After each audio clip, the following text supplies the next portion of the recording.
B2B Cambodia, the portal for business news in Cambodia. This is B2B Cambodia Sarvanas. Thanks for watching. Joining us today on our platform, we have Mr. Julien Drolon, a business investment consultant for Ajwa Plantation Capital. Thank you so much for joining us today.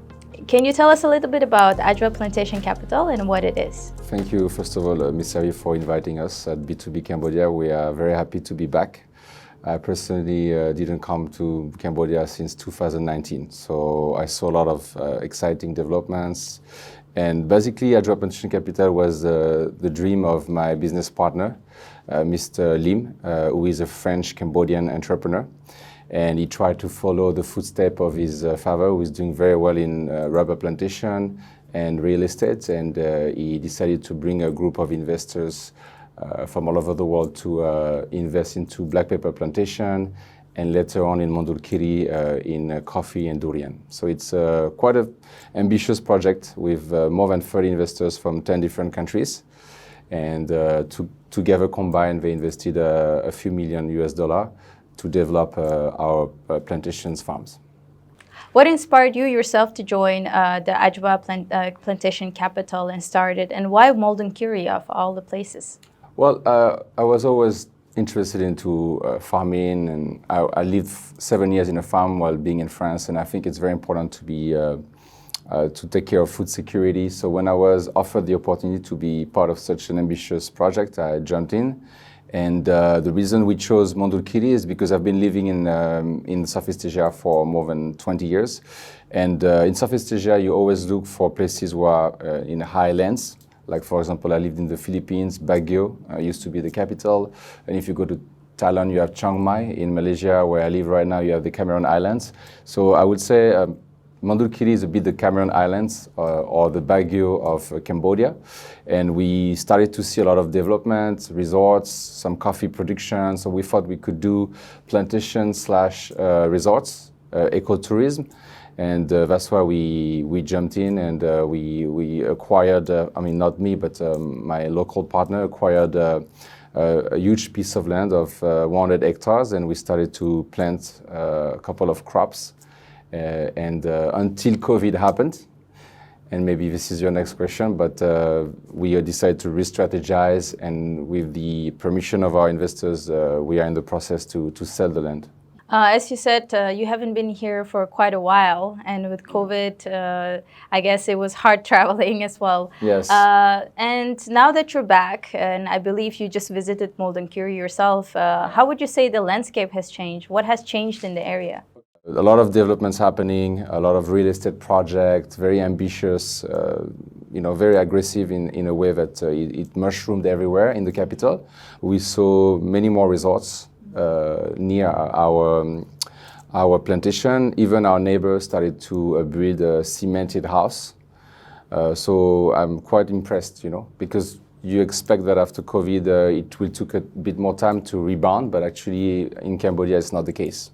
And you mentioned you're looking to sell the land. Could you say, you mentioned you wanted to restructure, but considering the changes, and you've seen the opportunities in Mondulkiri yourself, what would you think it's a good time to sell? Well, it's a good time because there are talks about a new airport. There's a feasibility study at 20 kilometers from our land that there will be a new airport, and I think once the airport is officially on schedule to be built, it's going to tremendously increase the value of our land, which already increased by time 4.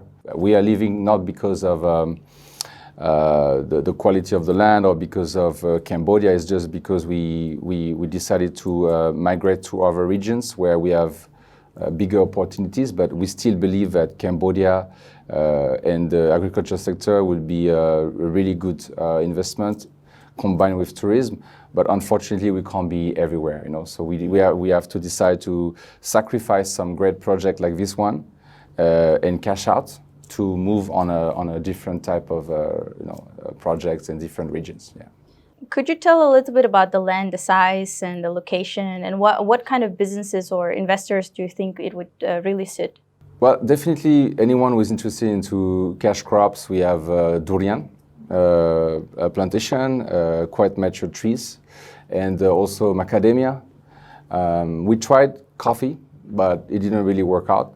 But we are taking care of the land very well. And I think it's something that you could do ecotourism / plantation. So you would have a few resorts, a few houses for tourism and nested within the plantation. There's 75 hectares and there's a river stream. So you have access to water. So we have a few houses already with the workers who are there on the spot to take care of the land. So I think it's ready for people who wants to invest in Mondulkiri. I would say it's maybe one of the best pieces of land I saw in the region.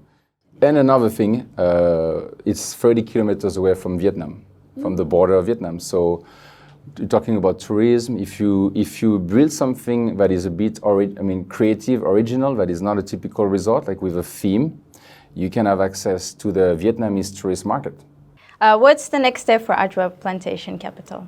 Well, we are restructuring the company in totally different sectors. You know, we're not sure we're going to continue with Ajwa. It's not rebranded a little bit in Turkey, but it's more at a very micro level.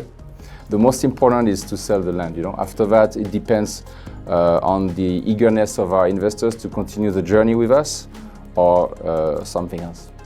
Well, we hope this land will go to a good hands anytime soon. Be our guest. You can still visit it. Thank you so much. Thank you so much. This was B2B Cambodia serving us. Thanks for watching. Join us next time as we continue to bring you more news, updates, and developments from the business community in the Kingdom of Cambodia.